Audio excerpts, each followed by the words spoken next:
It's been a tough day for college football as it was announced by athletic director Bubba Cunningham that Mack Brown has been fired from North Carolina, and his last game will be this weekend facing North Carolina State.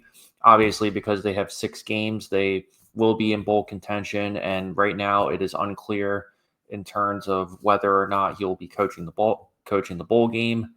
But still, he leaves his mark. This was his second run, sixth season and a second stint, 44-32 with 6 straight bowl appearances. So he's definitely led the program to a lot more stability after the firing of Larry Fedora back in late 2018. And in many ways, it almost seems like a very anticlimactic ending because a lot of things considered when you think about Mack Brown, and I have all the love and respect and appreciation for legendary coach who was inducted into the College Football Hall of Fame in 2018. But I hate to be like this because I really don't want to. But the reality is that this breakup it's not unfortunately necessary, and there are a number of different reasons for that. And if you want to talk about mainly on the football field, obviously, but what was ironic is that it was announced when Mack Brown had his press conference going into the North Carolina State game. He told the media, "Hey, I don't talk to Bubba, until after the season or whatever." And then Bubba comes around and says, "Hey, dude, we're not going to let you stay until after the season because." I'm sure there was more behind the scenes too, but the reality of it was that North Carolina was going to ask him to resign, and Mack Brown was pretty much too stubborn to say, "Hey, I'm not going to do that. You're going to have to fire me if you want to let me go." But what's a positive for North Carolina in the sense of like, hey, you're paying him like $2.8 million or something like that to buy out the rest of his contract, and he's 73 years old at this point, and before I get into the other reasons why this seems like it's best for everybody involved, I just want to briefly just talk about their recruiting classes over the past couple seasons. So in 2021, they were ranked. This is according to 24/7 Sports, who for all you fans out there, they're a great resource in terms of checking out recruiting, and also they do some rankings. Highly recommend checking them out. But 2021, they're ranked 14th in the country. 2022, they're ranked 10th. 2023, they're ranked 30th. 2024, they're ranked 25th. And then going into 2025, they're ranked 78th, only team that they're ahead of is Louisville in the ACC. So out of those 16 teams, that's the only team that they're ahead of. And I think a large part of that too is obviously the speculation in terms of how much longer is Mack Brown really going to do this. And you saw the same thing too when Alabama was going through it with Nick Saban too, where he wasn't really necessarily committing to a 2 or 3 year deal, whereas Nick and Mack Brown, it was kind of like the same conversation year after year of, oh, is he going to stay another year? Yeah, I'm going to stay another year, and so on and so forth. And that definitely hurt them, obviously, too. But outside of the recruiting, that part of it obviously wasn't there. But in terms of his overall legacy, in terms of being there, I mean, yes, they did a number of things, and Cunningham mentioned this in his press conference. The program facilities were upgraded. The NIL is getting going a lot more. The staff salaries are way higher than it was back in 2019, 2020, 2021. So this should be a really attractive job for whoever ends up coming in, and also a bunch of different candidates that I don't think a lot of people are going to expect that North Carolina is going to be talking to. And when you look at this program too, a lot of people argue that Mack Brown's success was tied to Sam Howell and Drake May, who both ended up being NFL quarterbacks. And a lot of that success, yes, you can definitely attribute to being fortunate enough to have 2 very strong quarterbacks, but at the same time, you have to imagine yourself too. There's a party that thinks North Carolina should have accomplished more. I would say at the very least, an ACC championship, ideally.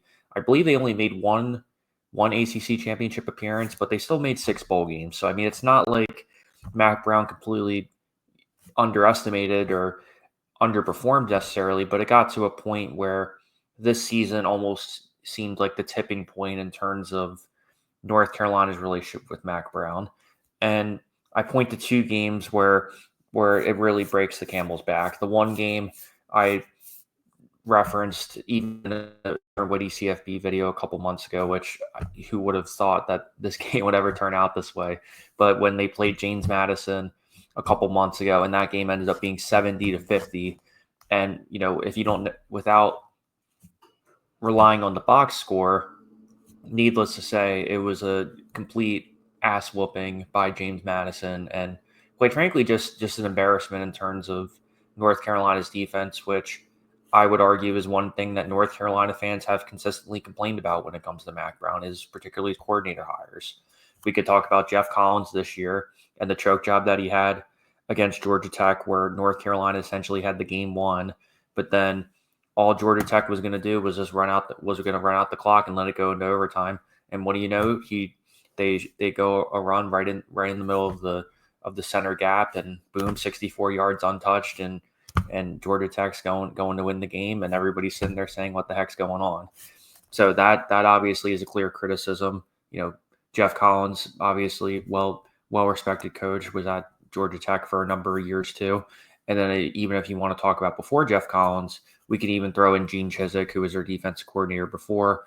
And clearly the results were not up to par there too, as they struggled mightily in terms of pass offense, and clearly an adjustment needed to be made. But that's the one sort of doubt that you have with Mack Brown in terms of, if you did give him another season, let's say, how would you know that he would be able to turn around the defense, especially when you say to yourself, the recruiting class is not what it used to be.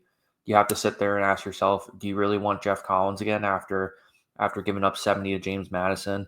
And also, you can even point out a number of other games. The other game that comes to mind is Duke, where Duke won 21-20. However, what people don't remember too is North Carolina was up 20 points going into halftime, and then they just completely blew it at the end of the game too.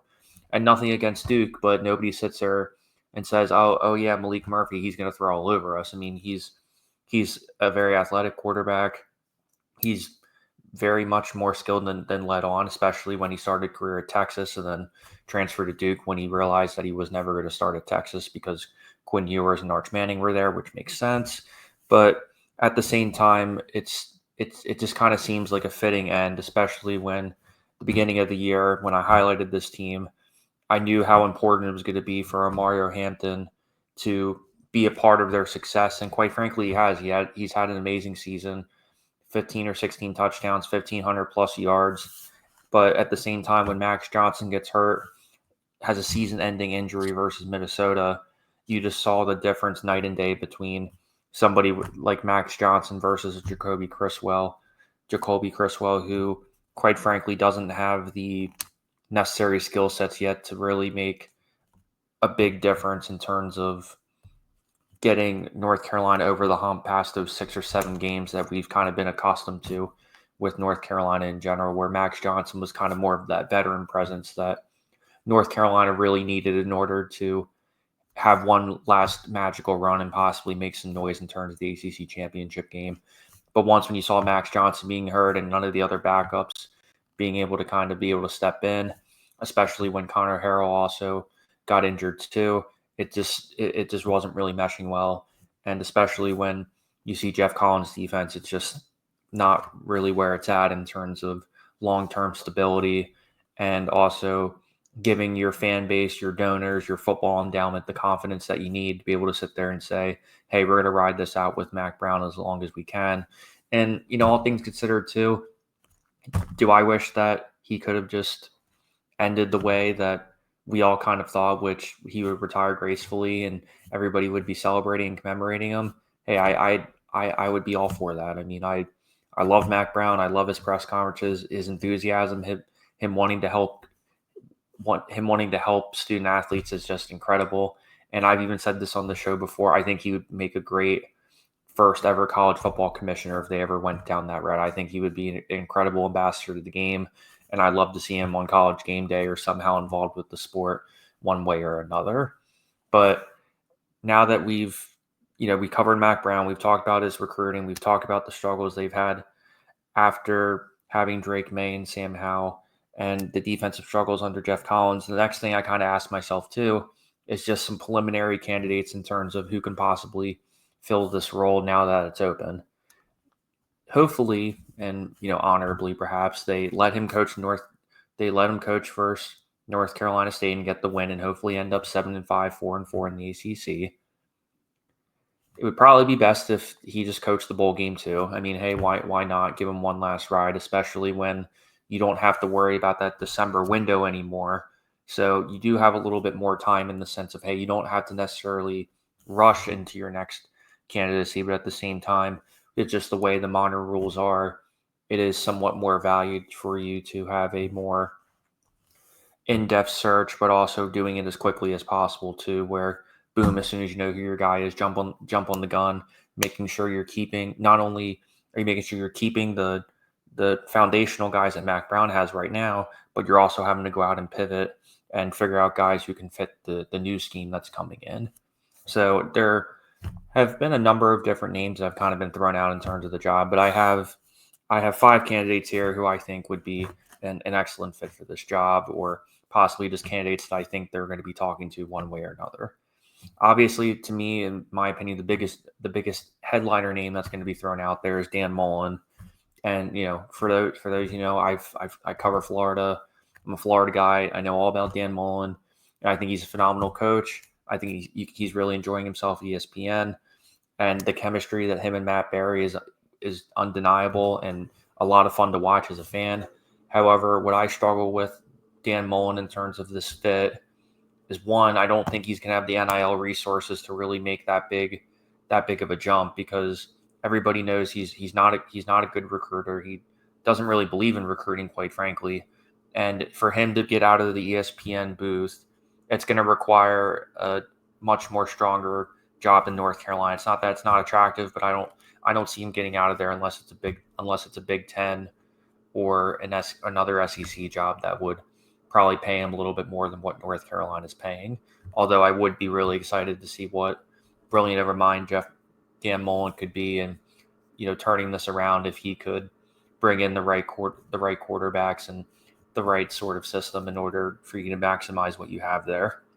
And then, to me, one of my favorite candidates for this job, and I think two that are really going to be overlooked in terms of this for a number of reasons, but I'm really digging Jacey Chadwell for this role. Right now he's a head coach at Liberty. He's at Coastal Carolina before. He understands what it's like to recruit in this particular area, in this pipeline, and in many ways, Liberty has some similar attributes to it in the sense that the academic rigor is pretty intense. The endowment there is pretty significant too, so he's used to having resources behind him, and I think he would make an incredible head coach, and it definitely would be one of those roles where it's kind of the next step up in terms of him having the necessary background and a number of different assets where I think he can jump in right away and make an immediate impact. And then you look at Jon Sumrall, obviously at Tulane. He's been there for the past 2 seasons, and he's probably has to be sitting there to himself saying, "Hey, I'm probably gonna be ready for a big Group of 4 job." But the big question with him, obviously, is what type of job he's going to take. Kind of similar to Dan Mullen, would he be willing to jump the gun and take the first job at North Carolina, or is he willing to be a little bit more patient and say, you know what, I'll hold out for a little bit of a stronger job in the SEC or the Big Ten, or maybe a Florida State job, for example, anything like that might pique his interest a little bit more. But right now he's in a great situation with Tulane, and he can kind of ride that out as long as he wants to, because right now they're still relevant. They're definitely a top 30 team, top at least 25 team in the country in terms of the AP 25 poll right now. So it's definitely pretty fitting there. Barry Odom, obviously head coach at UNLV. He's had a lot of success at Missouri.